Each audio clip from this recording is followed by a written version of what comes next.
Hey, I'm Decathlon Gamer. Welcome back to F1 Manager. This is episode 73. Just a quick look at where we're at so far this season.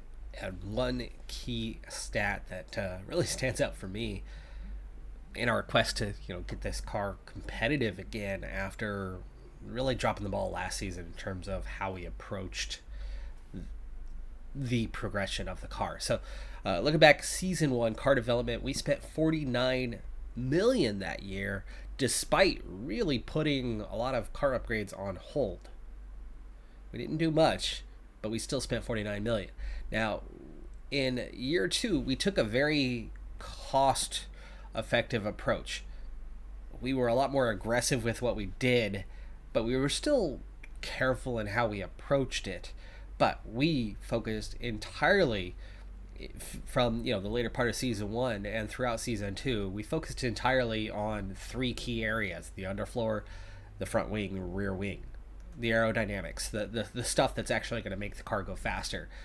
By the end of all of that, the end of that season and a half, and at least the entry point into season three, preseason wise, through that period of time and that 52 million that we spent in year two, we took the car from last to first in cornering.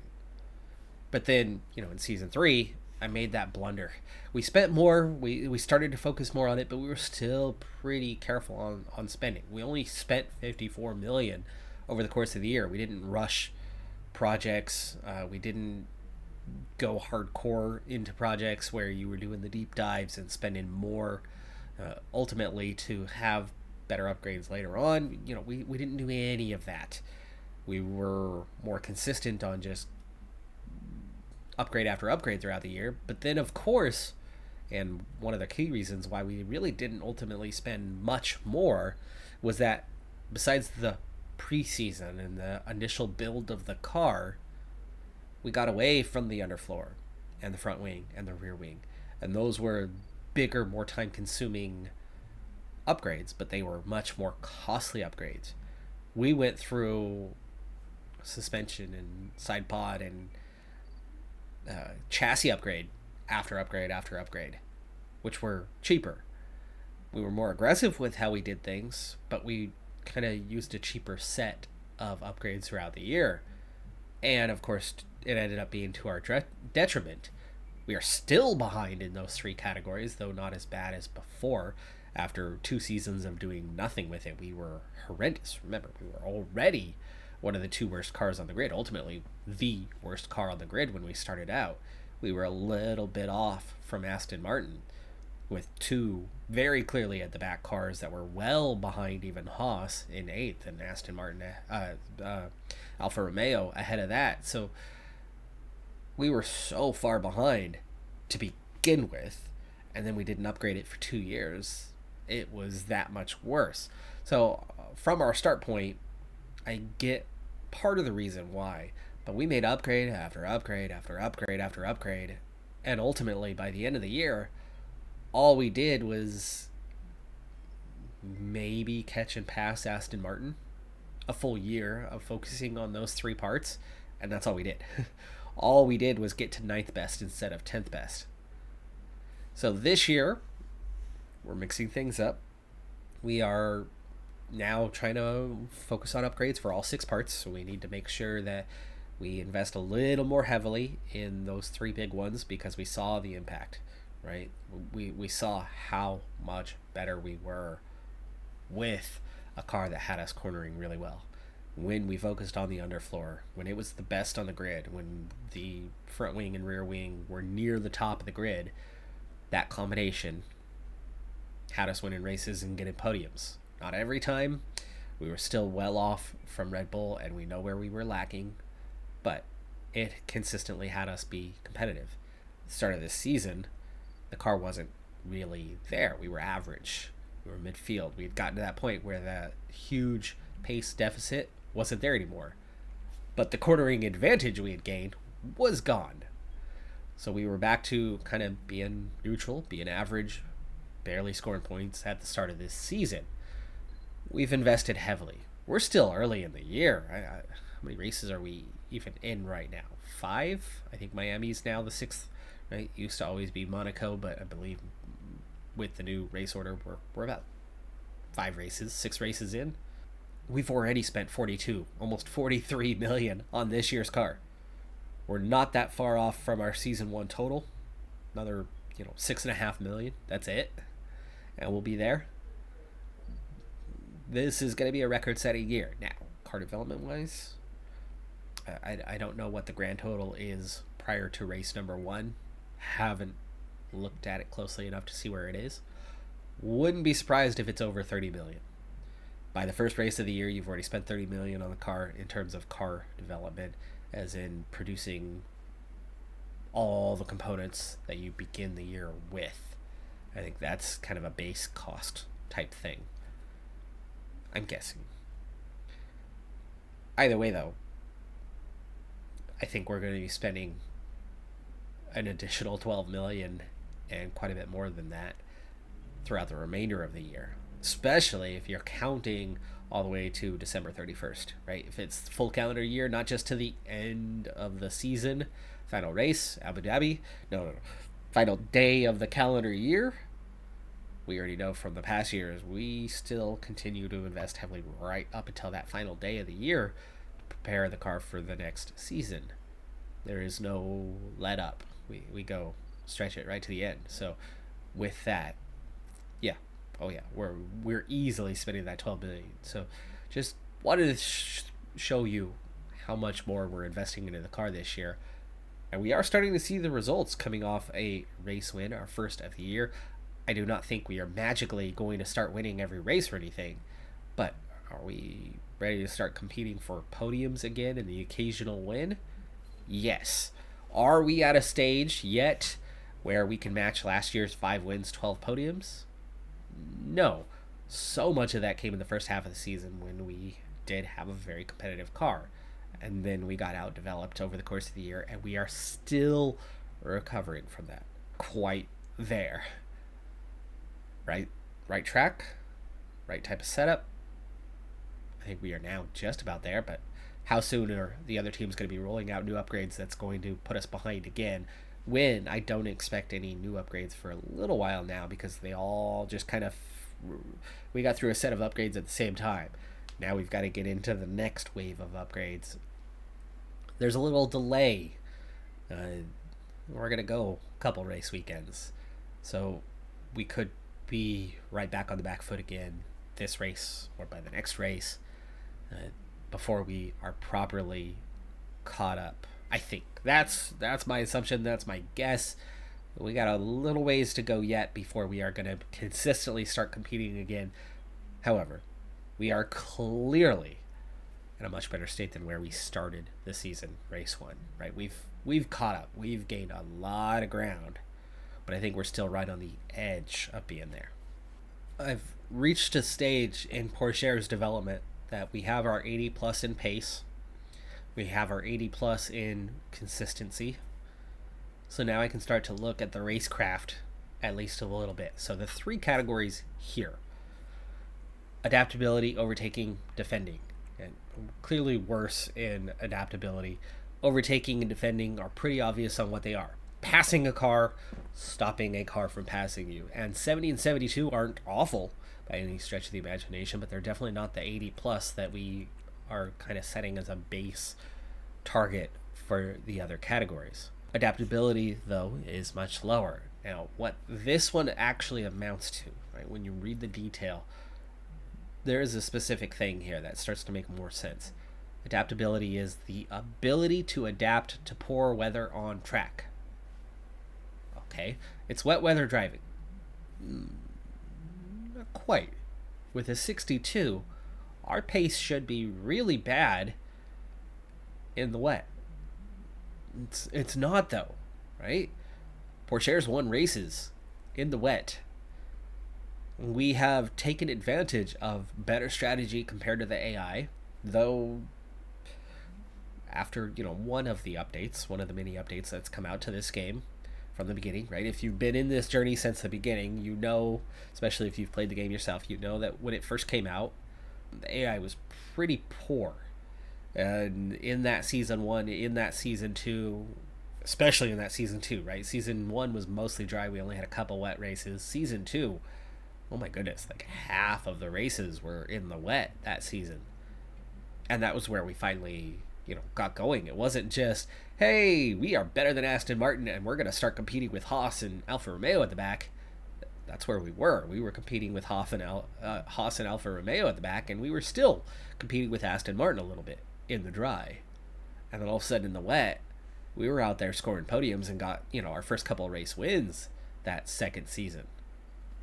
In the wet, we were not very competitive in the dry. I think we got points maybe once in the dry that whole year, and it was like a 10th place. I don't even know if we actually achieved that. Maybe our best finish in the dry was 12th or 13th. I mean, we were not competitive. Not, compared to season 1, yes, but we were not competitive as a consistent point scorer. It was in the wet. So that first sentence is deceiving. Let's look again here at sentence number 2. This improves the driver's acceleration and cornering speed on tires not suited to wetter track levels. That is what adaptability is. It's not about driving in wet weather. Pourchaire's pace in the dry and in the wet is 80, 81, 80. He has the same pace, regardless. Same comparison, the same mechanic going into it. Let me read the last half of that second sentence again. On tires not suited to wetter track levels. Wetter track levels. Meaning, very precise detail games. You've got to understand coding to an extent to pick these little details out. Here is what that means. Exactly what that means in terms of coding. We already know 0 to 1. We know 1 to 3, 4. I haven't had a wet race in forever. Oh my gosh, is it 3 or 4 millimeters? I'll know once I kind of see us in the wet, but I don't even know the last time we had a wet race. Certainly haven't had one this year. And it was well back into last season. Last time we had a wet race. I can't even remember how long ago it's been. It's probably been 10 races without a wet race. And I'm probably totally forgetting one. Then again, here's the funny thing about me. How this thing inside this skull, that brain of mine, this is how that one works. When I get sick, my memory gets awful. I forget things really, really bad when I am sick, when I have a cold. Especially if it's the kind of cold that impacts my head. Right now, I have a common cold. Nothing severe, nothing serious. I'm totally fine for the most part. But I've been sick for 5 days with a common cold. Just something that came through the daycare. Here I am, not quite recovered. And yesterday and today, put on the spot, my memory has done this to me many times. You know the values because I've said them so many times. I will know the value again the moment it just kind of clicks. Those exact specific values matter a lot. If we are in the 0 to 1 range for dry compound, 0.9999999 in the dry compound, nothing. It's normal circumstances. Now we've already seen it will start to slow things down, but for Pourchaire, he will drive the same as every other driver on the track. 1.000 while still on a dry compound for Pourchaire, meaning we are now in intermediate conditions. So the exact definition of dry, intermediate, wet, right? Dry compound, intermediate conditions. Alonso, I don't know what his ratings are off the top of my head, but I'm sure he has a very high adaptability rating. A few drivers are very, very well known for having high adaptability. A guy with a high adaptability setting, let's say the entire field, right? We hit that 1.0, we hit that crossover, we are now supposed to be transitioning to intermediates. That is where we have a difference. That exact scenario coded into the game is where suddenly Pourchaire with a 62, losing time. Alonso, 80 something, 90 something, Hamilton, they're not dropping off on the pace. They're keeping their pace up. Their pace is barely impacted. Everybody hits the pits, comes out on intermediates. We're in that 1 to 3 range, 1 to 4 range, whatever. It's not adaptability rating. You're on the right tire, suited to those conditions. Therefore, your pace, 80, 81, 80. But intermediate tires, wet conditions. Those conditions gets a little wetter, times get a little slower for everybody. But as long as you're on the right tire, you are running full pace. That transition to wet, whatever it is, 3, 4, that my brain still can't sort out. I want to say it's 3. You get that transition from intermediates to wets and you're still on intermediates. Adaptability rating once again comes into play, slows you down. Adaptability rating means you're on the wrong tire at the wrong time. Now, there are times, and we know that these times exist. There are times we're seeing that weather report, and we know the conditions are going to change, and they're going to last for a lap or 2 laps, and then we're going to get back in the right conditions. So, improving your adaptability rating matters. But we're talking about 2 laps out of a race. We're talking about 1 lap out of a race. We're talking about 8 laps a season, 10 laps, 15 laps out of an entire season where we are in the wrong conditions. If you haven't noticed by now, I pride myself on trying to get the right pit at the right time and take advantage of those wet conditions. And it's gone well for us. Pourchaire has been one of our drivers for a long time. Albin was better with his adaptability, but he wasn't phenomenal. And we never really saw Pourchaire losing time in the wet. Now we know why. It's just a very specific subset of wet conditions, which are very infrequent. I would like to upgrade that. It's not happening anytime soon, though. Invest your points elsewhere. Those points are way too valuable. Way too valuable to put those points into something that is rarely used. Now, overtaking and defending are used. Invest there. But not first. There's a reason why I have spent 0 points on racecraft. Pace. That is every corner. That is every straight. That is every lap of every track. Without pace, you're just slow. Period. The end. That's why I upgraded pace first. Consistency? That's the mistakes, right? That's killing the race of both drivers a couple races ago because of one mistake. But do mistakes happen every lap? Do they happen every corner? Do they happen every straight? Oh, hell no. I'm already thinking about maybe I want to push pace up to 85, right? I got consistency to the 80 plus. Awesome. I think it's good. It's probably good for a while, long while. But I want to get that pace. I want to maximize that pace. I want to get that every ounce of pace we can get out of these guys. Speaking of, smoothness is now 79 for doing. So yeah, 1 more point. Same thing though. Adaptability is a 62 for him, 76, 71 on the overtaking defending. Very similar drivers right now, other than the accuracy is a little bit higher and the smoothness is a bit lower. But yeah, we'll hit 80 for that, hit that milestone, and then we're going to push these all up to 85. So he and Pourchaire are very nearly locked in with each other. You know, honestly, just a few extra points for overtaking, and you know, the difference in the consistency a little bit. Otherwise, these guys are, you know, neck and neck with each other. I was just saying we weren't going to have upgrades for a while, and then poof, 3 days later, we've got a side pod upgrade done. All right, surprises. So I've entered a new period. I have hours, but I also have some facilities that are down on performance right now, but getting upgraded. The upgrades aren't ready. I'm going to try to time things now around those circumstances.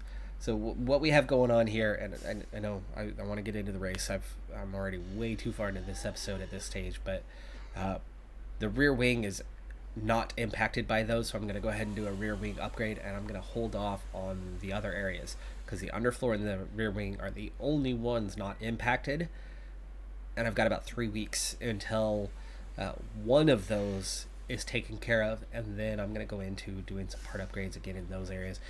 Right now, we've kind of hit a stage that with the lower facility grade, I actually can't really improve without committing hours.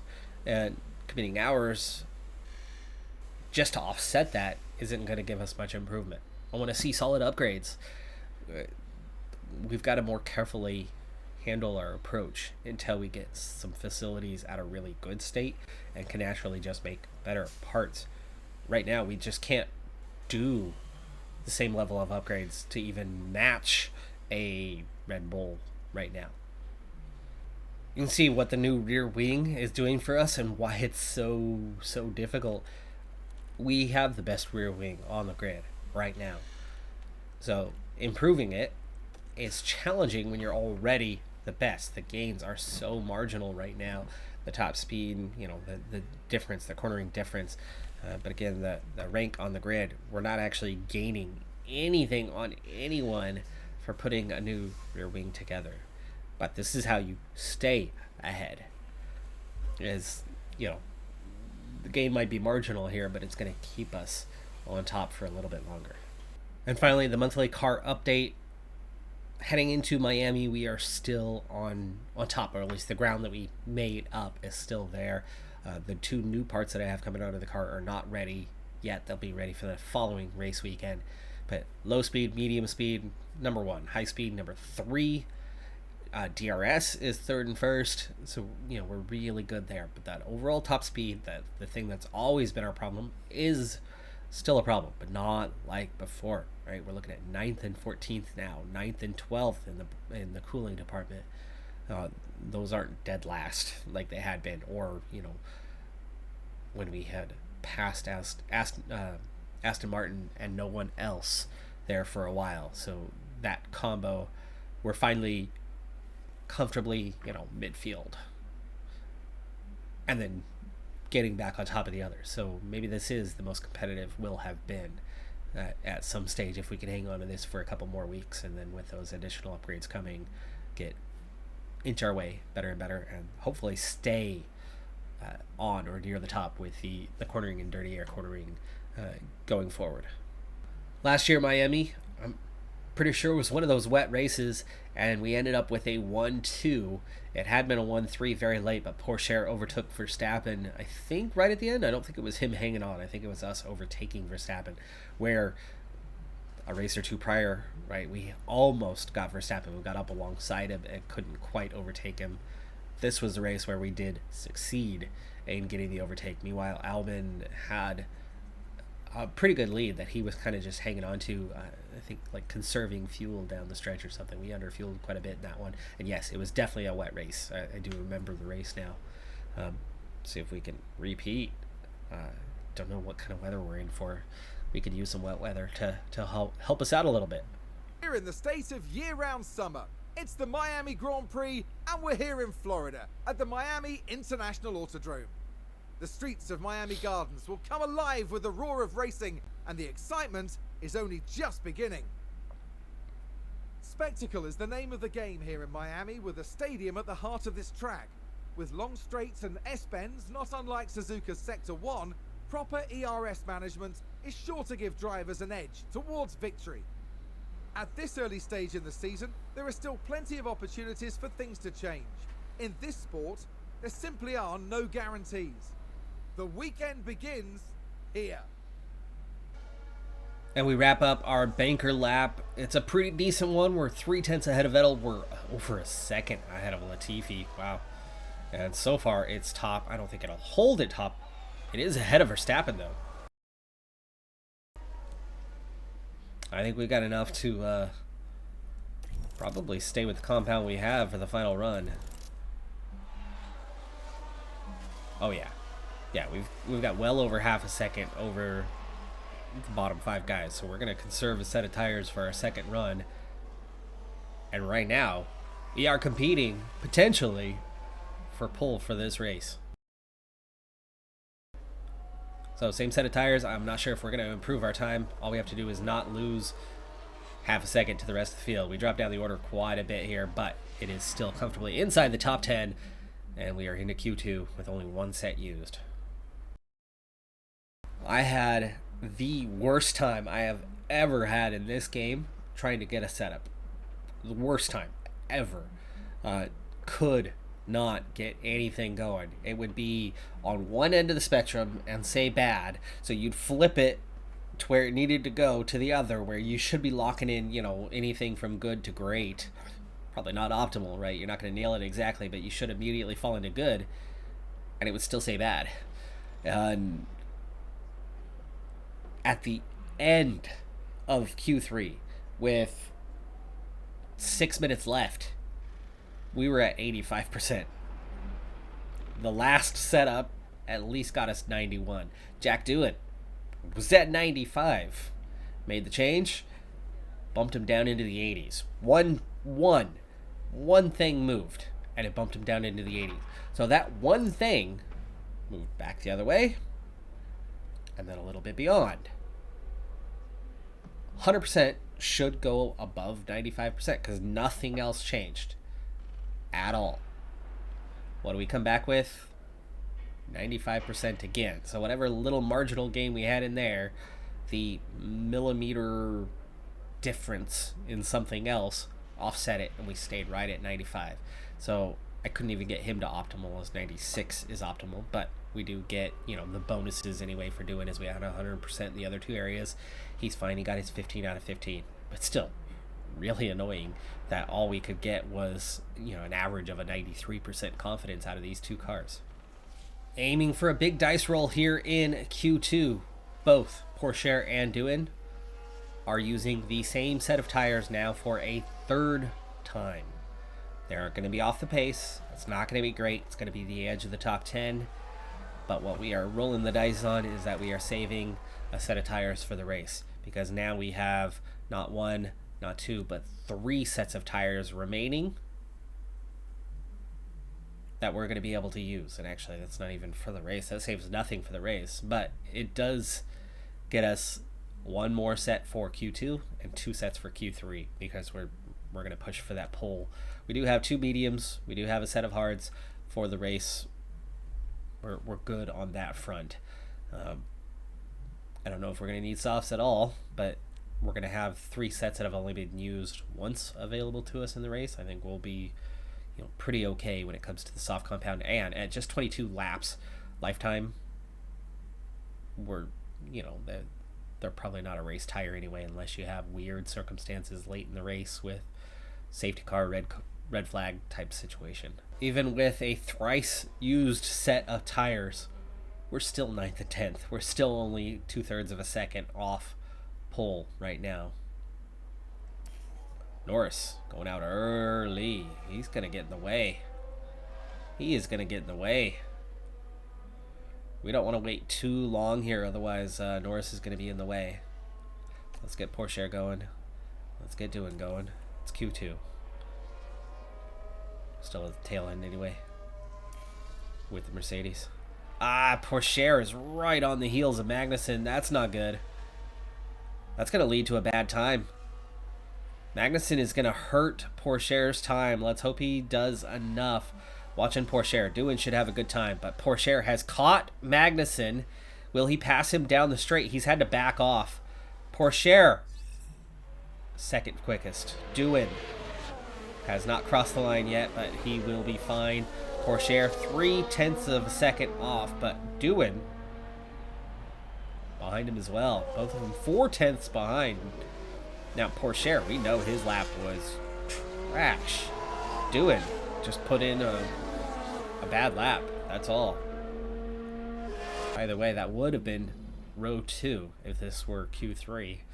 I'd still take that. We have not done a front row qualifying in the dry as of yet. First one's out. We've already got 5 cars, now 6 cars on track, well out of the way. 7, 8 cars on track. Only 2 more that could potentially interfere, and they're both out on track in enough time that we should not come up on the back of Gasly at the end of our lap. Therefore, we should get a clean one in here running in Q3. Everybody's on the fresh set for this one, so if if we are in the front row, I would think that we should hang on to the front row after the final run. But knowing that the track ramps up a little bit more, that there's more track rubber as you go. In fact, track rubber went from low to normal just a moment ago, a couple turns back for us. We should be faster. Doing right now is a hair quicker than Porsche. Russell behind us. So we're ahead of the Mercedes. We are behind Sainz by a full 0.3. Whatever Red Bull did in Q1, they were definitely not going full gas. Ocon, Sainz, Verstappen right in between us. So I think we can at least beat Verstappen, and we may be able to beat Ocon. Looking like probably a second row, maybe inching our way onto the first row, but probably not pole. I'm not sure we're going to reach Sainz's time, but we are certainly going to give it a go. So we start the flyer on board with Porsche, who sits in P5, but also behind his teammate and probably too close. He's going to get some dirty air from here. I have a feeling it's going to lead to a slower time, not a faster time. However, the toe down the straights could be enough to pull him back forward. Hard to say from this distance whether he's going to get the benefit of the toe. I mean, he's definitely closer now than he was, right? But will he still be closer down the stretch at the very, very end of the lap here? If he is, it could actually mean that he is going to be faster ultimately. He's in tight now. So will this gap to do it help him out? Could this push Porsche onto pole with doing P3? Porsche is pole! It's pole by almost half a second. Doing does not move up. He is P4, beaten by his teammate there. He'll be on row 2, but we have our first ever pole position. It looks like we did space that in just the right way, or they did space that in just the right way, that Porsche gets enough of a toe down the 2 straights, which were late enough into the lap, that instead of the dirty air following in the corners being a problem, the toe down the straights, cutting the dirty air for you down the straight line, was enough of a boost to get us all the way up into our first ever dry pole position.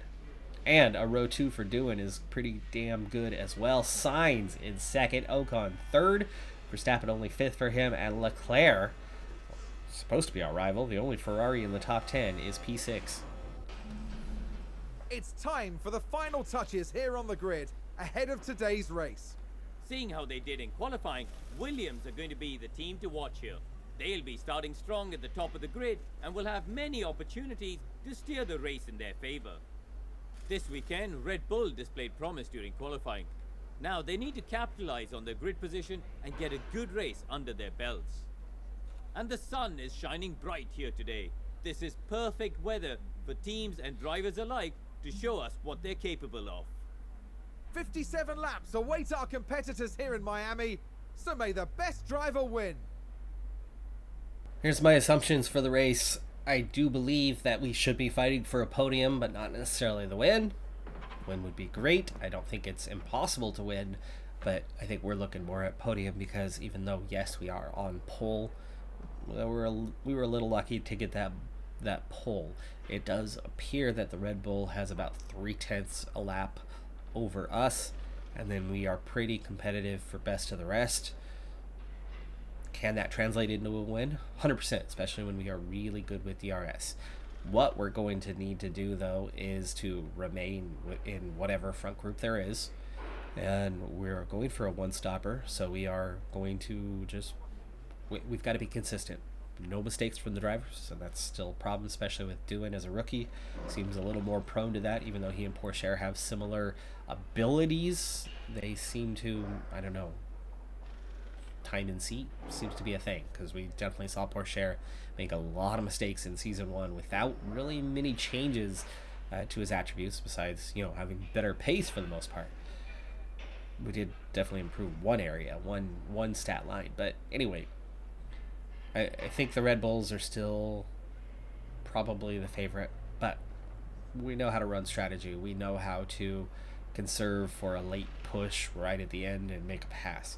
So I certainly wouldn't rule us out I think we're 100% in the fight for, you know, third and fourth, or second, third, maybe first, third, you know, maybe first, second. But I think we should be definitely fighting for a top 4 position today. But there's other teams in that mix too. It's not just Red Bull. There was certainly 2 or 3 other teams that have a similar pace to us, like Mercedes seem to have a good pace here.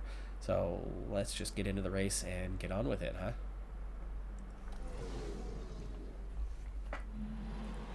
It's bright and sunny as the drivers line up on the grid. Looking now at the Williams. They're starting today at the head of the pack, but will they be able to stay there? And looking at the second Williams car. They're in the front half of the pack, so there's plenty of potential for them. The teams are ready to go. And this is it, the Miami Grand Prix. And it's lights out, and away we go. I think there's a chance, strategy-wise, with others, that we could be in this front group, you know, for the first stint, but there's going to be others that are going for 2 stoppers and stopping, you know, much earlier than we will. As a result, as Dewan for a moment there had a look on Ocon, and let's kind of check in with him. Pourchaire's already out front. We can ease off and settle in. You know, don't waste those tires. Set that pace. Set a good pace. That's also going to help Dewan with that little bit of traffic. Maybe get forward here. And anyway, I think we get up the inside, but we cannot hold it as Ocon. Anyway, I would love to see, you know, somewhere around Gasly or Leclerc or Russell lose contact and see us pull away. See us have the pace, especially, you know, light on fuel by a lap. I'd love to see us be able to open a gap and see a train lose half a second a lap, and see them, you know, get further back so that by the time they pit, they're quite a ways behind.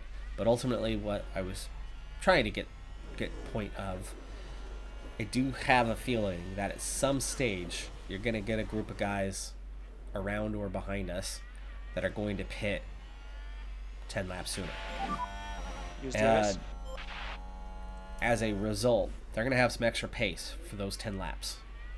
They're going to be faster. They might overtake us. They might get a little bit ahead of us. I don't think they'll be drastically ahead, but they might, you know, gain a few seconds. But then we're going to come out on the fresh tires, and then our pace will be where were 10 laps earlier, which means with better pace naturally anyway. And then you throw in the fresher tires. I think at that point we'll close them back down pretty easily. We'll also then be able to settle in behind them for a while, conserve fuel, conserve tires, and then those guys are going to all pit again as Pourchaire is getting overtaken, of course, without DRS. His pace advantage suddenly goes away, and Sainz is somebody we know has good pace. So I don't mind that we're losing the lead here, and that it's going to yo-yo back and forth. You can see how immediately we get DRS a single time, and we're back through on the lead. So he gets DRS, passes us, we get DRS, we pass him. It's going to happen at the front in particular.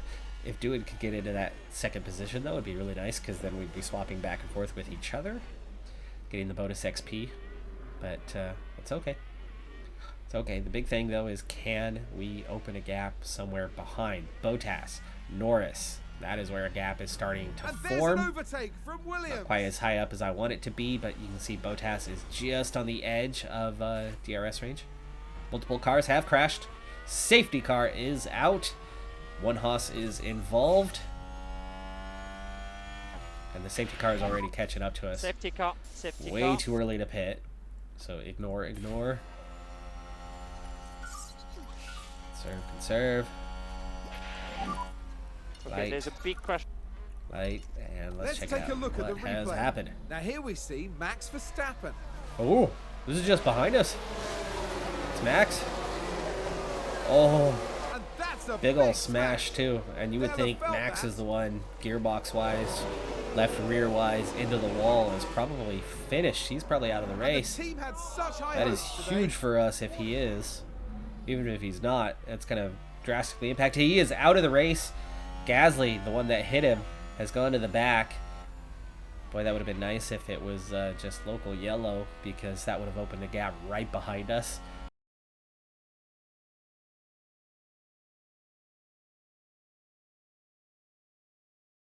Alright, so we ride with Pourchaire to see if he gets the lead back, but again, really not worried about it at this stage as we go to restart, and I'm not even pushing. I do have the overtake on, and that alone nearly did it, but the main thing, I was just trying to make sure that we don't get overtaken from behind, so we had that available to drain just a little bit of battery. But you can see we are now in good shape. We've already recovered a little bit of the fuel we're going to need as the race goes on. The only problem is it punched the field right back up. Let's speed things up for the couple laps. We know where we're at. We know what our pace is like. Ocon's a little bit off the pace there.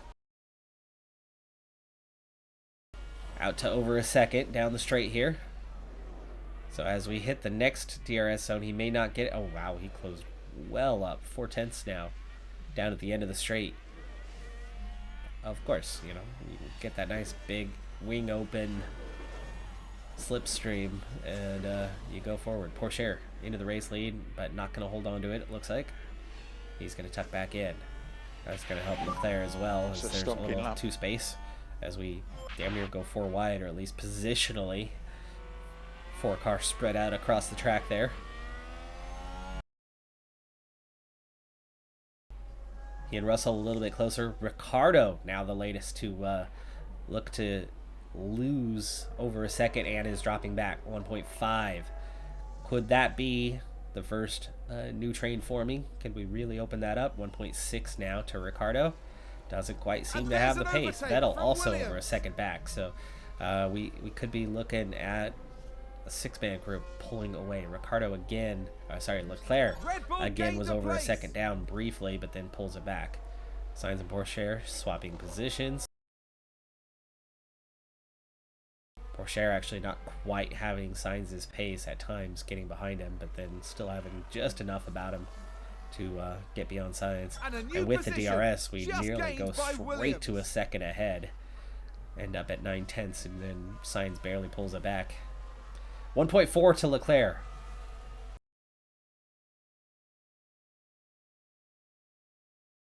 Bottas now leading Ricciardo, but they're 3.5 seconds back. We're not leaving them way behind, but our pace is definitely a little bit better than theirs. Magnussen also behind.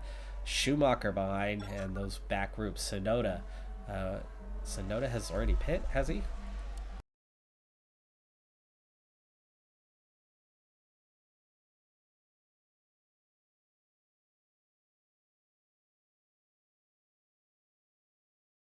For now, it looks like Doohan would need to pit first, as I think Pourchaire could probably hang on for a lap extra to give these two a little separation, because we absolutely do not want to be double stacking this close to one another.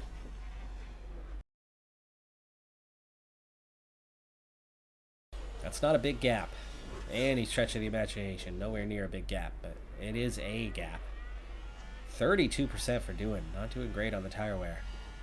And that is the problem with this stint, and that's the problem with the other one. But if everybody's doing it, bar one car, it seems to be the right way to go anyway.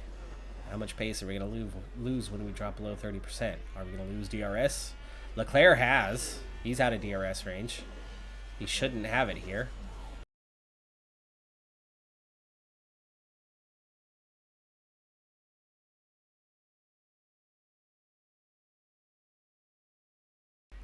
Alright, time to attack for Pourchaire, though he's got an extra lap to go. Already to 0.3 on the fuel. Why he's so much better than Doohan at this point, I don't know, but Sainz also peels off.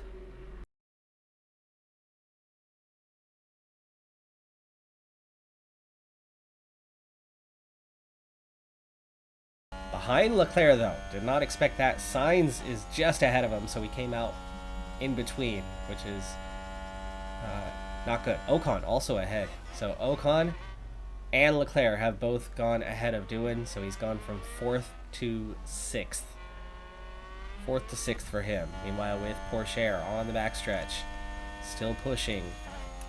Let's go ahead and push for the last little piece of the lap here. That was a little late for that. Oh, and then Leclerc is ahead as well. And we're going to come out just ahead of our teammate.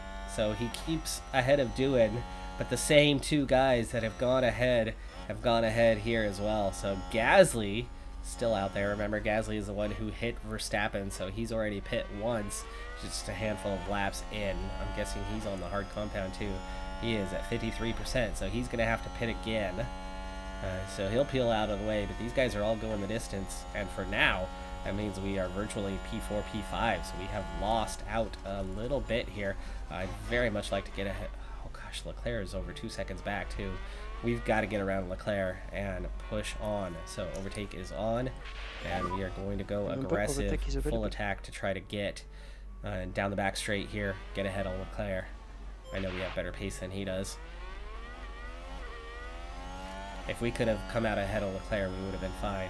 Somebody locks up. It is a McLaren. Big hold up. Look at that big hold up. Now a big gap opens behind. Russell is still there, but now we're looking at top 7. Very different than everybody else.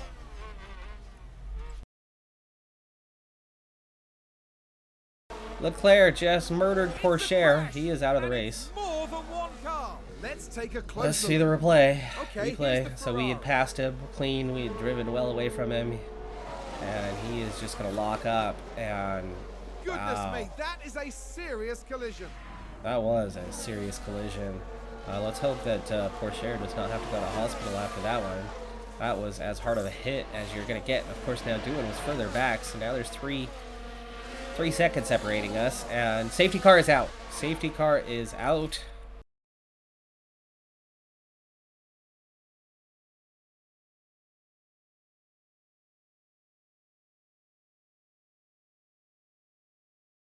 Hasn't even touched the ERS. Like, hasn't felt he's in a good enough position. Well positioned here. Come on. By the way, we are over a second ahead of Russell. So that would be something wonderful if we could have a 3-man train to drive away with and sit in P2. That would be a very, very comfortable way to take us to the final stage. Wow, horrible exit there. But we are going to get a run. Can we translate that run into anything, as we are still not a second ahead of Russell?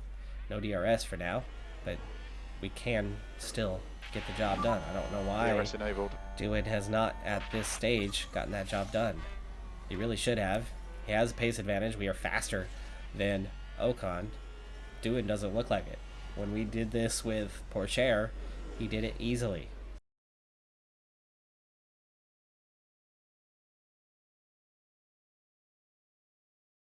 And Vettel, 3.5 seconds back. So the top 5 are now running away. It's all the same cars it was, minus Pourchaire, Verstappen, Gasly, and Leclerc. The guys that either were crashed into, or crashed out the others. As for Gasly and his recovery, he's up to P9, just behind Ricciardo. It's a good recovery for him. You can see that nice healthy gap to Vettel.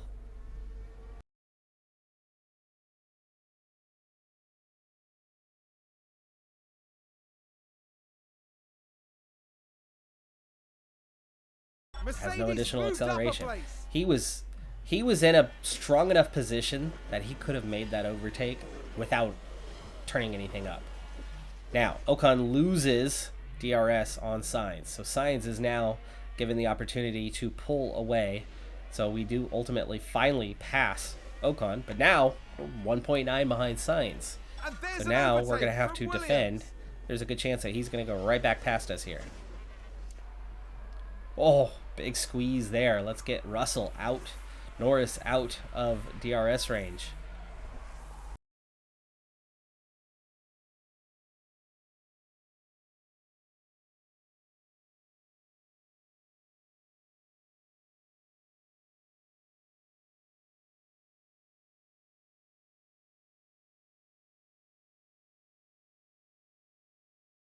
No. Gosh, we are way below these guys. That push 2 laps. We drive hard for, maybe it was 3. But we drive hard for 2 laps to try to pass Ocon, and look how bad. We've been driving light for 8 laps now? Jeez. Well, remember, Doohan's still not great on tire wear. He is not Porsche. He's up to a 79 now. He's almost where we want him. Porsche's an 83. Sonoda on the softs. That 2-stopper not working out for him, all the way down in 16th. Clearly not the right strategy call. I thought about going for it for a little bit. Leclerc's going to have to pit again. Gasly's going to have to pit again, or they're going to really struggle to finish. But we're looking at, all your guys on the hard, and we are worst off. 9.5 seconds behind Sainz, though, so that's done. That's a done deal. He has won this race unless he makes a huge error. And Ocon, oh my goodness, what the heck just happened here?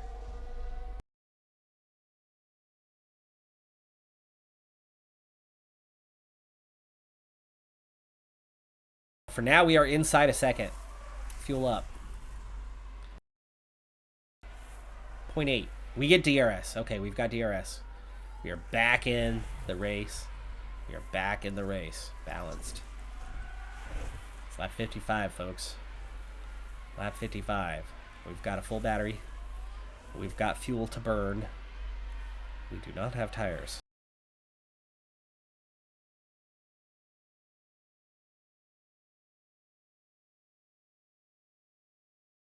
Can we get second? I think there's enough about us to hang on to third, but can we actually overtake Ocon? And if we do, can we then hang on to it in the final straights? I mean, we're nearly getting him here even with that, which is why we want to wait. But we couldn't overtake him earlier when we tried, so can we overtake him now?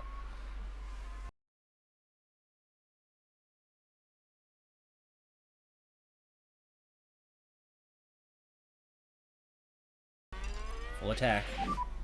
Let's close this gap. One corner, one straight. Come on, get your exit. We don't have the tires, but I think that was enough. I think we're gonna get him here. Flap open. We're up beside him. We got a nose ahead, but can we hold on through the braking zone? We're gonna hang on. We've got it. We've got it. Sainz crosses the line first. Timed it. He's taken the win. Timed it right. Got the job done. Got the overtake done when we needed it. Second place for Jack Doohan.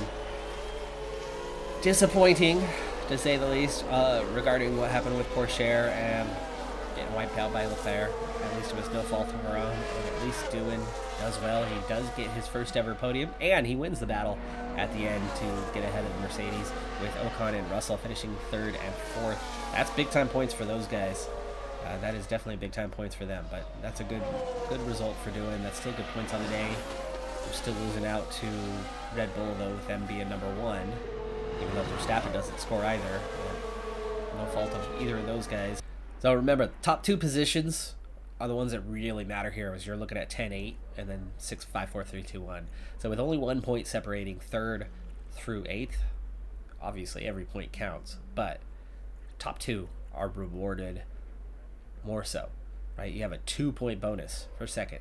You have a 2-point bonus on top of that for 1st. You have a significant bonus for this over that.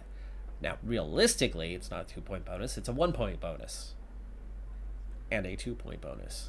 If it was 8, 7, 6, 5, 4, 3, 2, 1, the reality is 2-point, 1-point bonus. But the only bonuses are for the top 2, and that's the point I'm trying to make here, as we do pick up that driver and constructor bonus point today, with Porsche remaining in 3rd even after getting a DNF. Verstappen, Norris back into the points lead, scoring 4 today, as the other 2 top competitors unable to score any points. Sainz picking up 10. He only had 6 points prior to this. Leclerc's still sitting on 16, and Doohan more than doubles his total with 15 now. In the constructors, Red Bull pick up 10. We pick up 8. Mercedes, okay, I didn't realize that they only had 11 points prior, so that's good. We've pulled a bit away from Ferrari, and well, we didn't pull away from Mercedes. They closed the gap, but we are a bit away from them. We're definitely a bit away from the rest of that midfield, And we close in. McLaren still scored 6 points today. They still managed to score 6 points. They've been consistent. They've had a win. They've had 4 podiums already. Getting that second place is going to be tough right now. Closing up on those top 2. But the car's looking better. Car's looking better. I think we will gain consistency. And the good thing could be, we're still in for a chance at the title fight. When you have 2 competitors, Red Bull, McLaren, beating up on each other, if we get into that mix, right, there's a chance to beat both if they're close. I think with our goal of second, though, I'd almost rather have one clear competitor. No, you know what? I don't know. Under the circumstances, I don't know which one's better. Finishing third but close to winning, or finishing second comfortably but first is way ahead.